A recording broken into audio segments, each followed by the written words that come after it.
नमस्कार मित्रों, कोरोना को लेकर चर्चाएं भी बहुत हो रही हैं और चिंताएं भी बहुत हैं। हालांकि ज़मीन पर हालत क्या है इसको लेकर ये समझने की कोशिशें कम हो रही हैं और इसको लेकर खबरें भी कई ऐसी आ रही हैं जिससे लोग भ्रमित हो रहे हैं। ऐसे में मैंने कोरोना को लेकर काम करने वाले एक्सपर्ट से बात की है, एक ऐसे डॉक्टर से मुलाकात की और उनसे ये जानने की समझने की कोशिश की कि जो स्थिति है इस वक्त भारत में वो कितना खतरनाक है, कितना सावधान करने वाला है और हमें क्या क्या सावधानियां बरतनी चाहिए और परिवार के अलग अलग लोगों के लिए किस तरह के उनके सुझाव हैं, ये भी आप इस वीडियो में देख पाएंगे। हमने बात की है किंग जॉर्ज मेडिकल यूनिवर्सिटी के pulmonary and critical care medicine के head of department doctor Ved Prakash से। डॉक्टर वेद प्रकाश वही व्यक्ति हैं जो कोरोना के पिछले दौर में उन्होंने सबसे ज़्यादा इस बात को लेकर लोगों में जागरूकता फैलाने की कोशिश की, लोगों को समझाने की कोशिश की और इस मामले में जो गंभीरता थी भारत की, जो उसको समझते हुए, भारतीय मेडिकल साइंस को समझते हुए उन्होंने लोगों की मदद की और शायद भारत में, ये दुनिया भी आज मानता है कि शायद भारत में कोरोना से कम नुकसान हुआ और ऐसे लोगों में, ऐसे डॉक्टरों में डॉक्टर वेद प्रकाश का नाम भी आता है। तो आइए समझते हैं कि कोरोना के खतरे को लेकर डॉक्टर वेद प्रकाश ने क्या कहा है। इस वीडियो में आप जान पाएंगे कि कोरोना को लेकर आपकी चिंता, आपकी सावधानी क्या होनी चाहिए, आपके परिवार के अलग अलग लोगों के लिए किस तरह की सावधानी बरतने की ज़रूरत होगी। डॉक्टर साहब, एक बार फिर से जो है कोरोना को लेकर चिंता लोगों की बढ़ गई है और तरह तरह की खबरें आ रही हैं, कुछ पुष्ट खबरें आ रही हैं, कुछ अपुष्ट खबरें आ रही हैं। भारत सरकार ने और पूरे सभी राज्यों ने अभी ड्रिल किया है और पाया ये है कि हमारी तैयारी लगभग ठीक है। क्या आपको लगता है कि इस वक्त जो पूरा माहौल है, लोग घबराए हुए भी हैं और क्या स्थिति है? आपको एज ए डॉक्टर आप क्या सजेस्ट करेंगे लोगों को?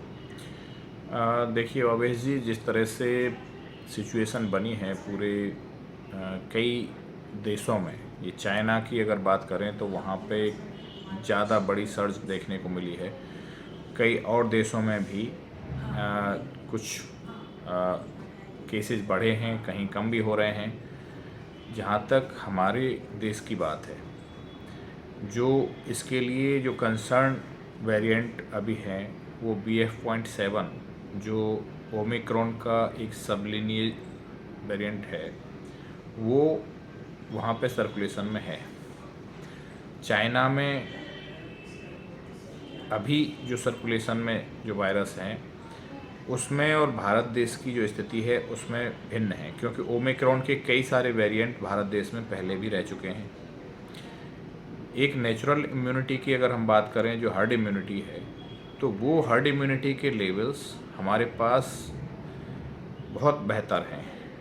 ज़्यादातर लोग एक बार दो बार इन्फेक्शन की जद में आए हैं और वो ठीक हुए हैं, तो उनके अंदर जो एक नेचुरल इम्यूनिटी है वो काफ़ी अच्छी है। इसके साथ ही साथ जो वैक्सीनेशन का अभियान चला है वो भी दुनिया भर का सबसे बड़ा वैक्सीनेशन अभियान देश में चला और स्वदेशी वैक्सीन की जो इम्यूनोजेनेसिटी है वो काफ़ी बेहतर साबित हुई है।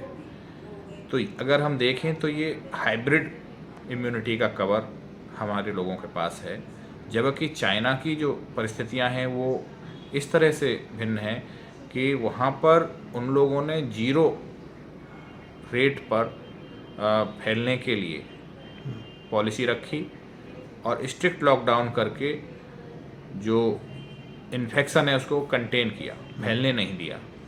लेकिन 3 साल से लगातार फैलने नहीं देने के बाद फिर एब्रप्टली उन्होंने ओपन किया है और एकदम से सर्ज देखने को मिल रही है। जिस तरह की स्थितियां हमारे यहाँ पे दूसरी वेव में देखने को मिल रही थी, कुछ इसी प्रकार की स्थितियां चाइना में इस समय हैं।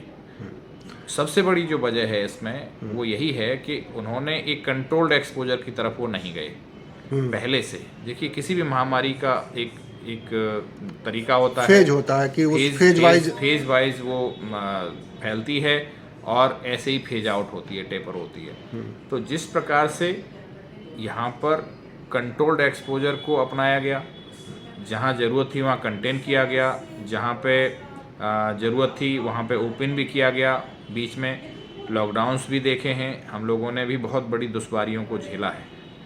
लेकिन एक कंट्रोल्ड एक्सपोजर के साथ कम से कम इतना हो गया कि अगर सेकंड फेज़ की जो सिचुएशन है उसे छोड़ दें, कि कहीं हमारी जो फैसिलिटीज़ हैं वो ज़्यादा कम नहीं पड़ी। सेकंड फेज़ में एक ऐसी स्थिति थी जहाँ पे फैसिलिटीज़ के क्राइसिस देखने को मिला, लेकिन अभी हम लोग यदि देखें कि भारत देश की जो परिस्थितियाँ हैं, अभी जो बूस्टर डोज हैं आप देखेंगे कि उसको भी प्रिकॉशन डोज की तरह से हम लोग सामने लेकर नहीं, के लेकिन आए। डॉक्टर साहब यही चिंता की बात है कि प्रिकॉशन डोज जो था, यानी तीसरा डोज जो था, भारत में कम लोगों ने लिया है। और क्या इसकी वजह से आप मानते हैं कि जिन लोगों ने अभी नहीं लिया है उनको ले लेना चाहिए और उसके बाद शायद ज़्यादा सिक्योर हो जाएंगे वो? बिल्कुल, देखिए 2 तरह की वल्नरेबल पॉपुलेशन है जिसको हम कह सकते हैं, जिसमें एक तो हेल्थ केयर वर्कर्स हैं जो मरीज़ के लिए कांटेक्ट में रहेंगे, जिनके पास पेशेंट एडमिट हैं या एडमिट होंगे उन लोगों को। दूसरे लोग वो हैं जो इम्यूनो कॉम्प्रोमाइज्ड हैं, कहीं न कहीं उनको कोई कोमॉर्बिड कंडीशन है, कोई पहले से कोई बीमारी है, या बुज़ुर्ग हैं, 60 साल से ऊपर के बुज़ुर्ग हैं, 5 साल से छोटे बच्चे हैं, प्रेग्नेंट मदर्स हैं, लैक्टेटिंग मदर्स हैं। इसके अतिरिक्त जो ब्लड प्रेशर के रोगी हैं, शुगर के रोगी हैं, या हार्ट की बीमारियां हैं, लंग्स की बीमारियां हैं, जैसे COPD है, आपकी अस्थमा है, ब्रोंकाइटिस, निमोनिया, ये जितने भी हमारे जो रोगी हैं, लंग कैंसर से लेकर के सभी, और लिवर के रोगी, जिनमें आपके किडनी के रोगी हैं, या किसी को ऑर्गन ट्रांसप्लांटेशन हुआ है, या कोई अन्य कैंसर है, या किसी को लंबे समय से स्टेरॉइड चल रहे हैं, ये इस प्रकार के रोगी हैं, या TB के हैं, जिस तरह से अगर देखें तो बहुत सारे इसको अगर देखेंगे तो सभी घरों में कहीं ना कहीं ये लोग मिलेंगे। तो इन लोगों को हमें प्राथमिकता के आधार पर जो प्रिकॉशन डोज है उसको लगवा लेना चाहिए। इसके लिए और अच्छी आसान बात हो गई है कि अब एक नेजल रूट से भी देने के लिए हमारे पास ये बूस्टर डोज उपलब्ध हो गई है। तो यह तीसरे डोज के तौर पे नेजल ड्रॉप लिया जा सकता है? बिल्कुल लिया जा सकता है। अच्छी इम्यूनोजेनिसिटी मिली है देखने को, जो हेटेरोलोगस के तरह से इसको डेवलप किया गया है भारत बायोटेक के द्वारा। और इसमें जो हमारे चाहे किसी ने कोई सी भी ली हो पहले, चाहे कोवैक्सीन ली हो या कोविशील्ड ली हो या स्पुतनिक ली हो, वो सभी में एक कारगर साबित हुई है ये नेजल वैक्सीन। अच्छा, नेजल वैक्सीन के बारे में एक चीज़ और जानकारी चाहिए कि सरकार ने तो इसको अप्रूव कर दिया है, पार्लियामेंट में हेल्थ मिनिस्टर ने अनाउंस भी किया है, लेकिन क्या ये बाज़ार में उपलब्ध है? क्या लखनऊ में उपलब्ध है ये? देखिए, बहुत जल्दी सभी जगह उपलब्ध हो जाएगी। प्राइवेट सेक्टर को पहले अवेलेबल कराया जा रहा है क्योंकि उनकी रीच ज़्यादा है, बहुत सारे लोग जुड़े हुए हैं, गांव-गांव तक है। सरकारी में भी ये सारी सुविधाएं उपलब्ध होंगी, और जो इंजेक्टेबल हैं वो भी उपलब्ध हैं, उसमें भी वैक्सीनेशन कराएं, और जो उसमें नहीं करा सकते तो नेजल वैक्सीन को लें।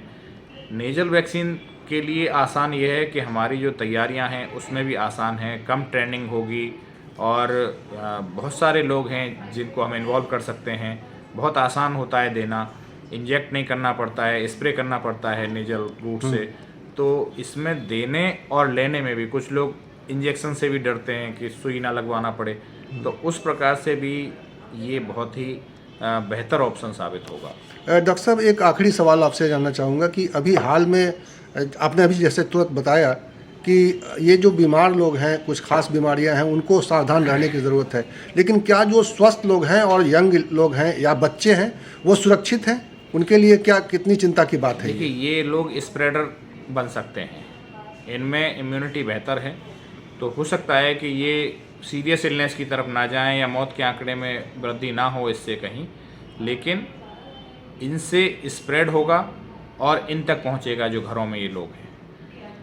तो 2 गज की दूरी, मास्क है ज़रूरी, हैंड हाइजीन, रेस्पिरेटरी हाइजीन, भीड़ भाड़ में नहीं जाना, जहाँ पे मिलना है अगर ज़रूरी है तो उसको खुले में मिलें, यदि कमरे में मिल रहे हैं तो उसमें खिड़की दरवाजे खुले होने चाहिए क्योंकि ठंड का मौसम है इस समय, और अगर AC कहीं पे है तो वहाँ पर वेंटिलेशन की प्रॉपर व्यवस्था होनी चाहिए। माने वेंटिलेशन से हम लोग इसको जो स्प्रेड है, बहुत तेज़ी से स्प्रेड है, उसको कॉम्बैट कर सकते हैं। क्या कोई ऐसी आशंका है कि अभी चूंकि न्यू ईयर का एक चल रहा है जलसा पूरे देश में और काफ़ी लोग ऐसी भीड़ भाड़ वाली जगहों पे जा रहे हैं, कोई ऐसा स्प्रेड हो सकता है और उसके लिए क्या तैयारी है आपकी? अभी एहतियात बरतने के लिए कहा गया है कि जो हमारे देखिए पिछली बार भी तमाम दुश्वारियों के बावजूद भारत देश ने कम संसाधनों में एक बेहतर स्थिति में हम लोग रहे 130 करोड़ देशवासियों की बदौलत। उन लोगों को प्रशिक्षण भी है इस बार, वो कोविड एप्रोप्रिएट बिहेवियर का अनुपालन करें और इसके साथ ही साथ वैक्सीनेशन के लिए आगे बढ़ें। सरकार अपने स्तर पर तैयारी कर रही है, चिकित्सक और हम लोग पूरी तरह से तैयार हैं। बहुत बहुत शुक्रिया डॉक्टर साहब, नमस्कार।